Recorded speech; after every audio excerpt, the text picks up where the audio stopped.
Justice Stephen Breyer, a Harvard Law alum with judicial roots in the Boston area, including helping create this federal courthouse, the John Joseph Moakley United States Courthouse, announced January 27th that he will be stepping down from the Supreme Court.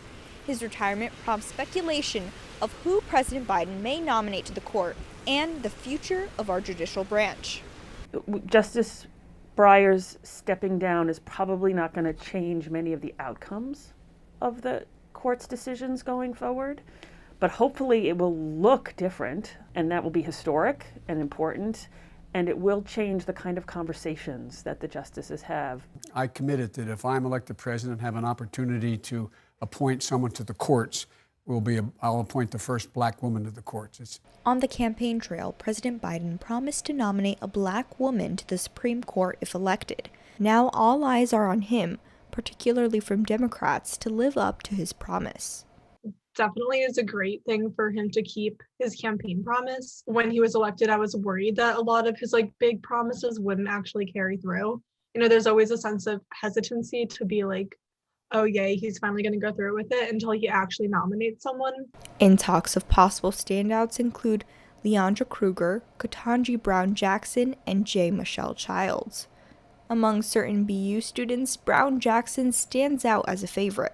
I think she has the best chance at getting the Supreme Court nomination.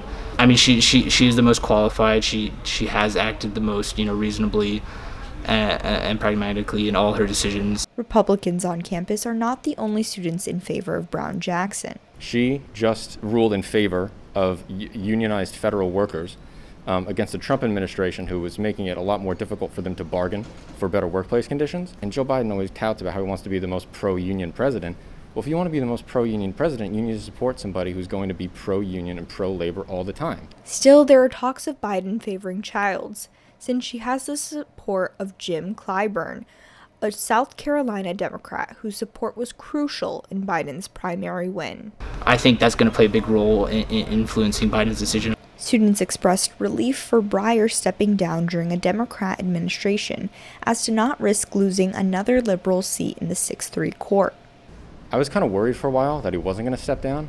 He kind of alluded in the beginning that it would show a politicization of the court, which I think is ridiculous. The court is already politicized. Now Democrats worry over how partisan the confirmation of Biden's nominee may be. It's just unfortunate that we have gotten to a point in time where everything is legitimately just Democrats versus Republicans. Because even if the judge is someone that conservatives might like on paper, if Joe Biden's the one to nominate her, there's a chance that they won't like her just because of that. Although Biden's pick is still up in the air, Justice Breyer's legacy on rulings of copyright law and the internet keep him in history. Reporting for Good Morning BU, I'm Bella Ramirez, Boston, Massachusetts.